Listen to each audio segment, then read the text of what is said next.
আপনি কি রাত 2টা পর্যন্ত ফোন স্ক্রল করে তারপর ঘুমোতে যান?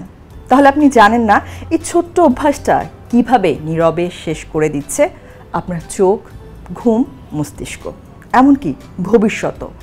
মহিনের ঘোড়াগুলোর গানে যেমন বলা হয়, পৃথিবীটা এখন হাতের মুঠোয়, আর সেই মুঠোতেই বন্দি আমরা, দিন রাত সকাল বিকেল।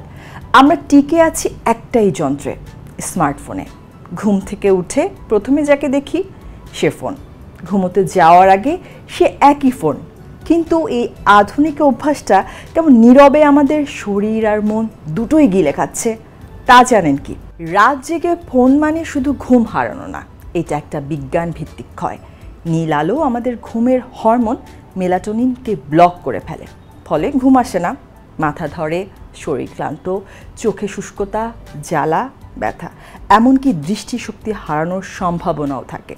ফোনে লম্বা সময় তাকিয়ে থাকার ফলে টেক্সট নেক বা ঘাড় বাঁকা হয়ে ব্যথা, চোখের পেশি দুর্বল ও সার্ভিক্যাল স্ট্রেন, যার প্রভাব পড়ে মেরুদণ্ডেও। এবং সবচেয়ে ভয়ঙ্কর, অন্ধকারে মোবাইল ব্যবহার করলে চোখের কোষ ধ্বংস হয়ে স্থায়ী অন্ধত্ব পর্যন্ত হতে পারে। রাতে স্ক্রল করতে করতে আপনি হয়তো খেয়াল করছেন না, আপনার মনোযোগ দুর্বল হয়ে যাচ্ছে, আপনার সিদ্ধান্ত নেওয়ার শক্তি হারাচ্ছেন, আপনার স্মৃতিশক্তি ঝাপসা হয়ে যাচ্ছে। আর এক সময় এই অভ্যাস আপনাকে ঠেলে দিচ্ছে ডিপ্রেশন, ঘুমহীনতা, উদ্বেগ, এমনকি দুঃস্বপ্নের জগতে। ওয়ার্ল্ড হেলথ অর্গানাইজেশন সতর্ক করছে, স্মার্টফোন থেকে বের হয় ইলেকট্রোম্যাগনেটিক রেডিয়েশন, যা একাধিক ক্যান্সারের ঝুঁকি বাড়ায়। এই ভয়াবহ রেডিয়েশনে আপনি নিজেই আমন্ত্রণ জানাচ্ছেন মৃত্যুর।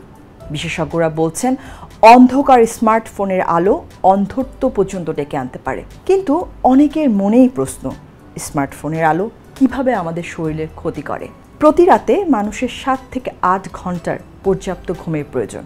কিন্তু যদি রাতের বেলা ঘরের আলো নিভিয়ে ঘুমানোর আগে মোবাইল ফোনে সোশ্যাল মিডিয়া বা গেমে যদি বুঁদ থাকার অভ্যাস থাকে, তবে নিজের অজান্তেই দৃষ্টিশক্তি ও চোখের ক্ষতি করছেন।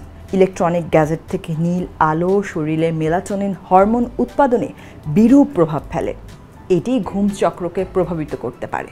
মস্তিষ্ক দ্বারা নিঃসৃত এই ঘুমের হরমোন মেলাটোনিন নীল আলোর কারণে ব্লক হয়ে যেতে পারে, যার ফলে সময় মতো ঘুমিয়ে পড়া খুবই কঠিন হয়ে পড়ে। এর ফলে চোখের কোষের ক্ষতি হয় ও চোখে ব্যথা অনুভব হয়। আমেরিকান ম্যাকুলার ডিজেনারেশন অ্যাসোসিয়েশন জানিয়েছেন, মোবাইল ফোনের নীল আলো রেটিনার স্থায়ী ক্ষতি করে, অন্ধত্বের দিকে ঠেলে দিতে পারে। একবার নিজেকে প্রশ্ন করুন, একটা মোবাইল অ্যাপ, একটা রিলস কি এতটা মূল্যবান যে তার জন্য নিজের চোখ, ঘুম, মন, এমনকি জীবনও বাজি রাখবেন?